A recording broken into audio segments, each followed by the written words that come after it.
tonight. Enugu State Government unveils mechanized cleaning equipment. Class of 2005 Civil Engineering, Enugu State University of Science and Technology hosts reunion 20 years after graduation. Plus, World Development Union honors Ozo Ferdinand Anike with chieftaincy title. Remember, you can watch us live on our YouTube channel at NTA Enugu. Thanks for joining us on the news at 7. I am Chika Okore. Now, details of the news.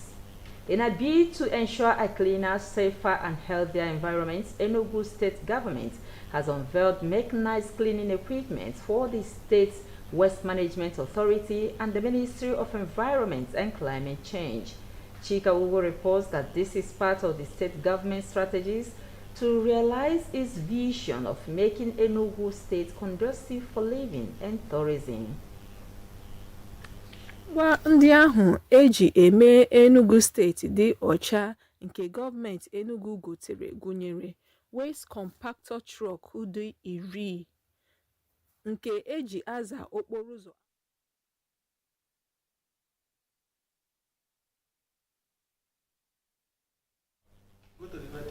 All right, it appears to have a little technical hitch. We'll be right back soon.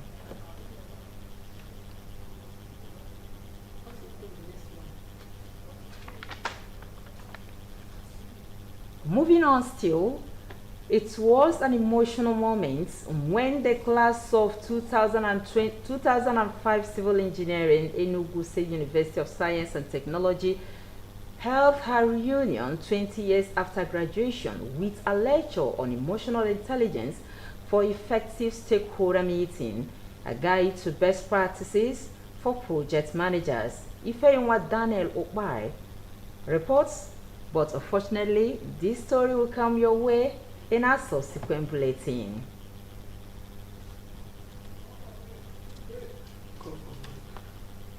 All right, it's time for us now to observe a quick break. We'll be right back.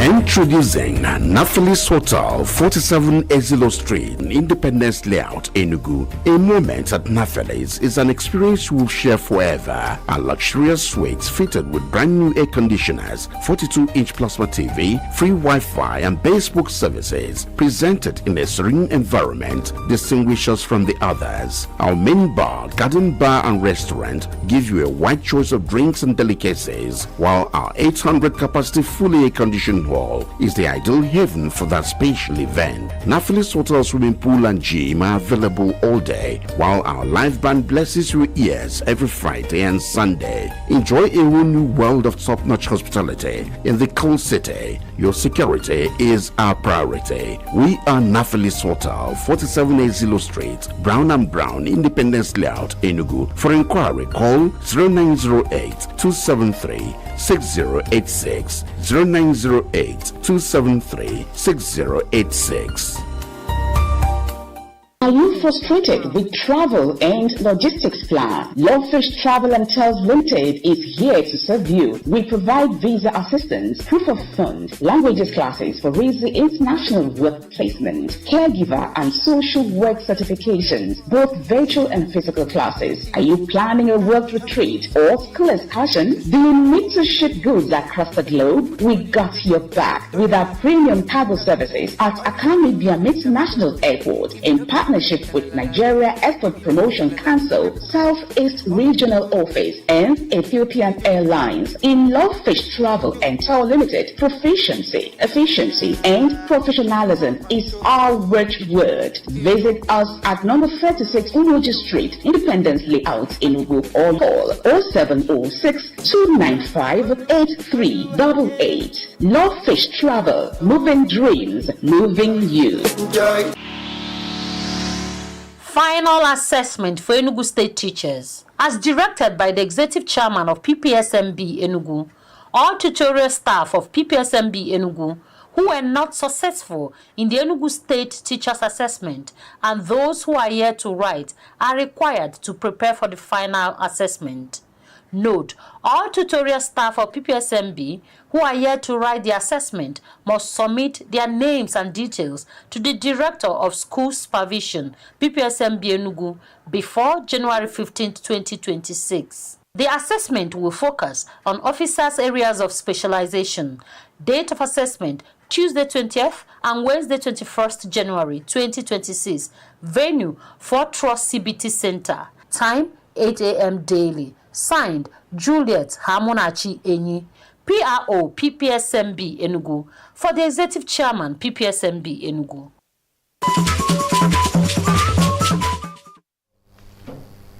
All right, right now let's bring to you the story on the efforts of the state government to make sure that Enugu State is clean, healthy, and for all. Equipment procured by the state government include 10 new waste compactor trucks, 7 automated street sweepers, and 200 modern dumpsters.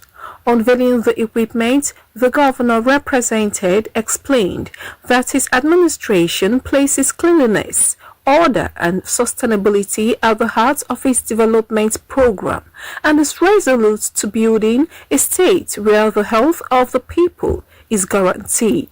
No matter how much equipment we deploy, progress will only be sustained when our people embrace responsible waste disposal and environmental discipline. I want to commend the Ministry of Environment and the leadership of SWAMA for their commitment to this transformation.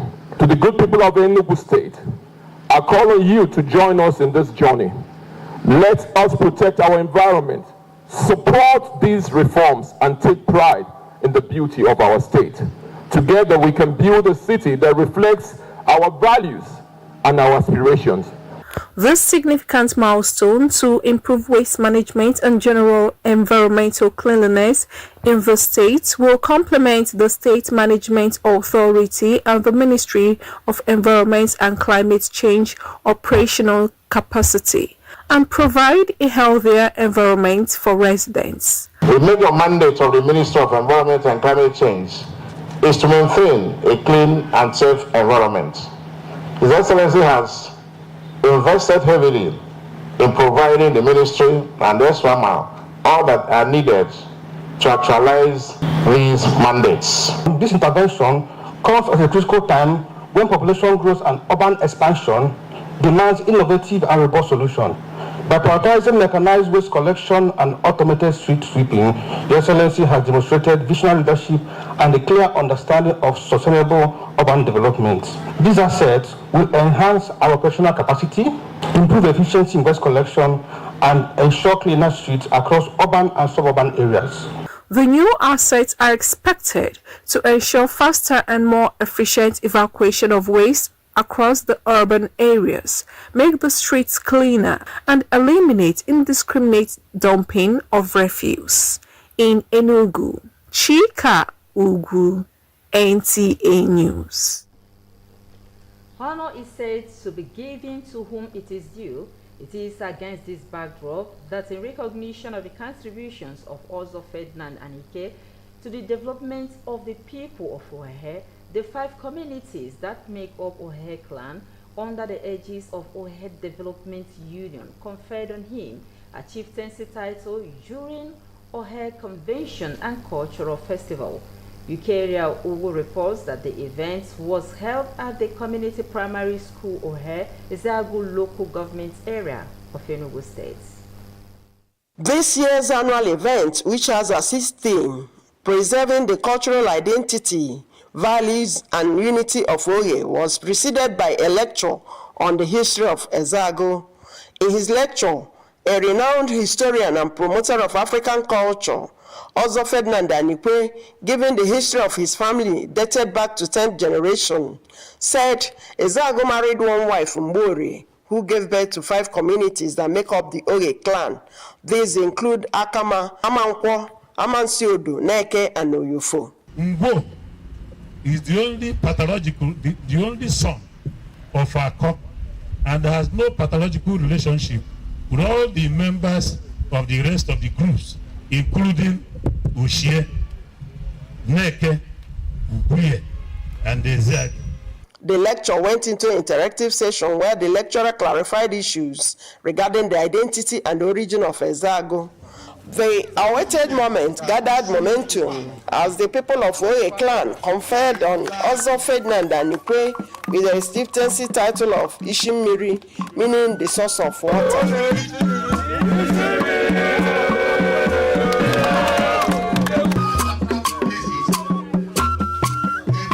Somebody that is passionate about how to make the culture of Ezago in general to history is about talking the past and the future. So we know the previous leaders of Oge and our ancient people and how they lived. I was one of the pillars that called for what is happening today.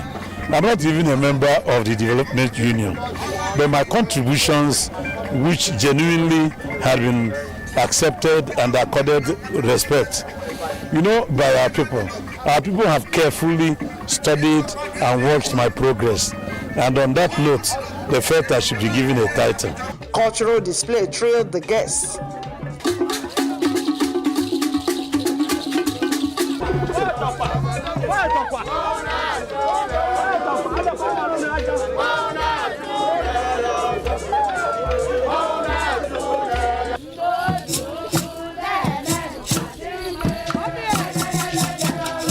Dr. Ferdinand Anikwe has served in various capacities at the state, federal, and international level. He retired as a permanent secretary in the State Ministry of Chieftaincy Matters. In Enugu, Ikeria Ugu, NTA News. Congratulations to the people of Ohe community and Chief Ferdinand.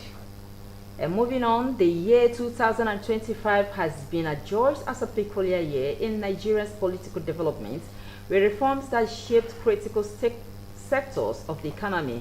President Tinubu, in line with his renewed hope agenda, no doubt, took some hard economic decisions within the year under review, which some opinion molders admitted have yielded positive results. Our correspondent Grace Wilson Eze went around the city of Enugu to fill the pulse of 2025 and also projections for the new year, 2026. Nigerians enter 2025 with high hopes and great expectations, just like every other year. However, major concerns were the security challenges that affected almost all the political zones in the country, as well as high cost of living triggered by outrageous inflation rate that stood at 24.48% in January 2025.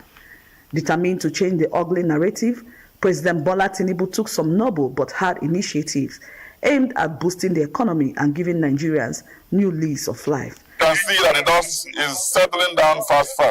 Price of foods are coming down. Nigeria is a work in progress. We keep making policies, testing the policies, and seeing if the policy works. If it doesn't work, you remodify the policy. The war against insurgency was rigid, with major reshuffling in the country's defense architecture, leading to breakthrough as the insurgents have been dislodged. It is expected that by the time we are navigating the first quarter of the year, that insecurity should have been a thing of the past. We are not yet where we ought to be, but we have far left behind the ugly place we used to be. We are expecting to have a peaceful and a more secure Nigeria. Given the remarkable impacts of the renewed hope initiative of President Bola Tinubu in the year under review, Nigerians can hope for a prosperous 2026. In Enugu, Grace Wilson Eze, NTA News. Nigeria's education system is undergoing gradual reform, especially in advancing the cost of teaching and learning. In this report, our correspondent examines lesson duration, school hours, and classroom practices. Across many public schools in Enugu State, lesson period average 45 minutes, with learners spending about 8 hours daily in school. In several private schools, the school day extends further, sometimes lasting up to 10 hours, but NTA camera was restricted in so many schools. Our students turned up in large numbers. We had our assembly, and I was amazed at the number I saw, which means they are optimistic. Even the teachers, they came in. Well, they are seated. But the reason why we don't have teachers in their classes teaching is that this is the first day of resumption. And what usually happens on the first day of resumption is that the students are mobilized by the teachers to get the school environment cleared. Then from the second day, we start administering what we call kick-off test, which is a signal to the students that school has started in earnest. Despite the fact that we are on this mission on the first day of school resumption after the UTAD, these students appear to be very ready to do the academic works. I actually assembled them from where they were actually doing routine cleaning to make sure the school is clean and healthy for teaching and learning. When do you learn best in the day? It's in the morning time, and this is because in the morning you're in school and everything you are calm at that point, and you tend to understand better during the morning time. But in the afternoon time, you are already out for break and there's sun. During the morning hours, because we come to school and our brains are still calm and we have not taken anything much. But during the afternoon section, because of the sun and we have went out for break, everything will not be getting into our brain or skull. Teachers teach very well in the class, and the principal also try for us in order to, advising us, guiding us, telling us what to do, how to read our book as a student to, come out with a very better result. Education practitioners note that while structured routines are important, learning effectiveness is closely tied to attention span and teaching approach. We use 8 hours in teaching for every day. They are simulate more during the morning hours. At least from morning 7:30 when the classes resume till that 11. The assimilation period. The assimilation is more during that period. Although attention span varies with age, for younger pupils, concentration reduces significantly after the break, as extending lessons beyond that often affects comprehension. Teachers also observe that students' alertness declines as the day progresses, particularly during the late afternoon lessons, stressing that while teaching continues, retention is limited. If it comes in the afternoon, after they have played during the break time, and when they come in, see them sweating, and the heat will be disturbing them. Pupils and students acknowledge the challenges of long school hours, stressing that they learn better during the morning hours. The BTC is a great school. The teachers are qualified. I love the school because the teachers teach us great things. I like schooling in WTC because WTC is a great and qualified school. General opinion remains that learning is better when teaching is interactive, as students participate more. They are children and they are growing. You cannot lecture them with lecture method. You teach them with what they see. We use teaching aids. We allow them to say their minds, what they know about the topic. Then we start discussing among ourselves. As teachers and students are working very hard to make teaching and learning more fun and interactive, they want policy formulators to look into the education sector by taking decisive decisions that will make this sector more favorable to all for better development of the country. In Enugu. And to end the news, a quick recap. Enugu state government has launched a mechanized cleaning equipment. And also, remember we informed you that Ohed Development Union has conferred the chieftaincy title on Ozo Ferdinand Anike in recognition of his contribution to the development of the communities under that umbrella. And that's the much we have for you tonight. Thanks for being part of the broadcast. Please have nice rest.